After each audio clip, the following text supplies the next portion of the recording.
পদ্মা মেঘনা যমুনা আপনি আমার ঠিকানা।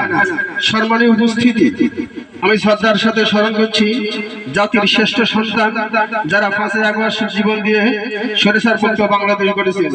সম্মানীয় উপস্থিতি, আমি সরগাছিয়ার একজন নিরীহ ভূমিহীন, দীর্ঘ 8 বছর যাবৎ সরগাছিয়া এই দুর্গম এলাকায় বসবাস করে আসছি। অনেক শান্তিতে ছিলাম। হঠাৎ আমাদের মাঝে নেমে আসে এক কালো রাত। 24 নভেম্বর দিবাগত রাত্রে কোস্টগার্ড অভিযান নামে তাদের সাথে নিয়ে আসে কিছু সশস্ত্র সন্ত্রাসী বাহিনী। আক্রমণ চালায় আমার নিরীহ মা বোনদের উপর। আক্রমণ চালায় সরগাছিয়া, বারোয়ালিয়া বাজার, ফখরুদ্দিন বাজার ও মামুন বাজারের উপর। নিয়ে যায় 5 কোটি টাকার মালামাল এবং কি ধরে নিয়ে যায় আমার বাজারের 14 জন ব্যবসায়ীকে, যারা সকলেই এই বাজারের ব্যবসায়ী। এমনকি অত্যাচার চালায় মা বোনদের উপর, নির্যাতন চালায় মা বোনদের উপর। এখানেই তারা ক্ষান্ত হন নাই, তারা অত্যাচার চালায় আমার 14 বছর বয়সী এক সন্তানের উপর, যার নির্মম অত্যাচারের শিকার।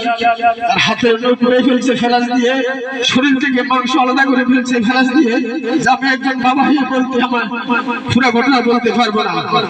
সম্মানীয় উপস্থিতি, আমি ঊর্ধ্বতন কর্মকর্তার মাধ্যমে আমাদের বাজারের যে ব্যবসায়ী ভাইদেরকে ধরে নিয়ে গেল, তাদের মুক্তি চাই এবং কারা এই ঘটনার সাথে জড়িত তাদেরকে সঠিক তদন্ত করে আইনের আওতায় এনে তাদের শাস্তি দেওয়ার সবিনয় অনুরোধ জানাই।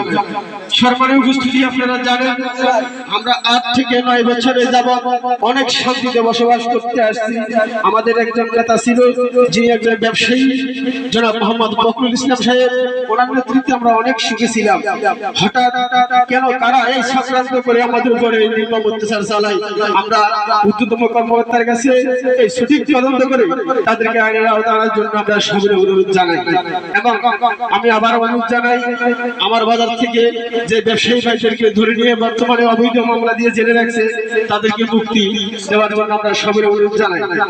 এবং দৈনিক কোস্টগার্ড নামে যে অভিযান দিয়ে আমাদের শহরের নিরীহ মানুষকে হয়রানি করে, আমার শহর থেকে এখন প্রায় অর্ধেক মানুষ চলে গেছে এই কোস্টগার্ড অভিযান নামে হয়রানির শিকার থেকে পালিয়ে গেছে।